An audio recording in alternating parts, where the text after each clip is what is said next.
Well, as all Canadians know by now, we're sitting on a potential gold mine in the oil sands of northern Alberta. Depending on how you measure it, it's the second or third largest proven reserves of crude oil in the world. But the problem for years has been that the price of oil has not been high enough to justify taking what it costs to take it out of the ground. Oil sands crude is sticky, tar-like.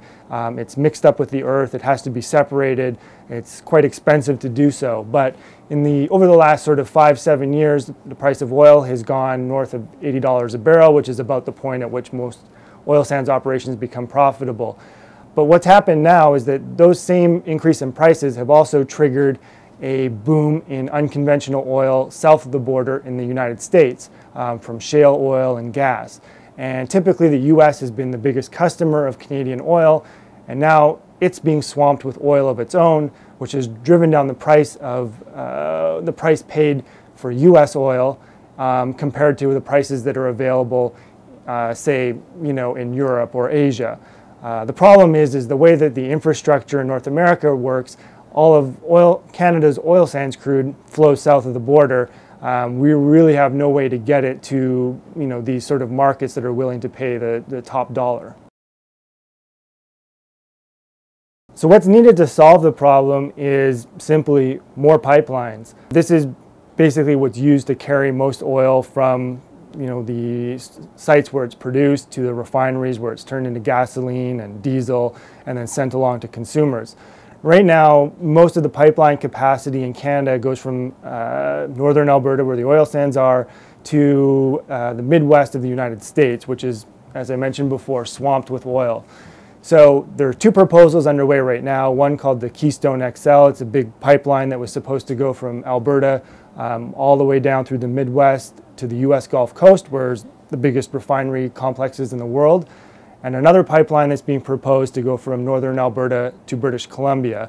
And from there, the oil would be put in a shipping terminal and taken by tanker across the sea to Asia. The problem, however, is that these pipelines have become very controversial.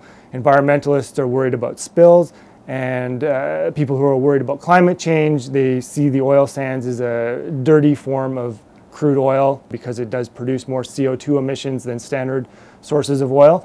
So they're trying to stop these pipelines from being built in the hopes of slowing down oil sands production. And so far it seems to be working already. Obama has already prevented the Keystone from going across the border last year. It's being looked at again this year. And in the case of the BC pipeline, analysts give it basically a 50-50% chance of succeeding because of the level of opposition against it. Well, the bottom line is pipelines have to get built. The industry says, this really has to happen sooner or later. Otherwise, we can't get this resource out of the ground and to market to people who are willing to pay top dollar for it. It's not clear how that's going to happen if, given the current political situation and the opposition to this.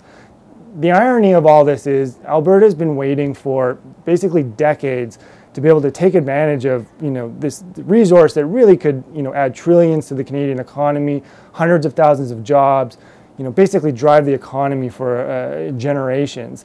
But now it's all being thwarted by this relatively simple and boring piece of infrastructure that nobody really paid any attention to before. Pipelines really are just what they say. It's a really big, long pipe that runs through the ground. But unless these get built, the oil sands right now looks like it's at risk of going nowhere.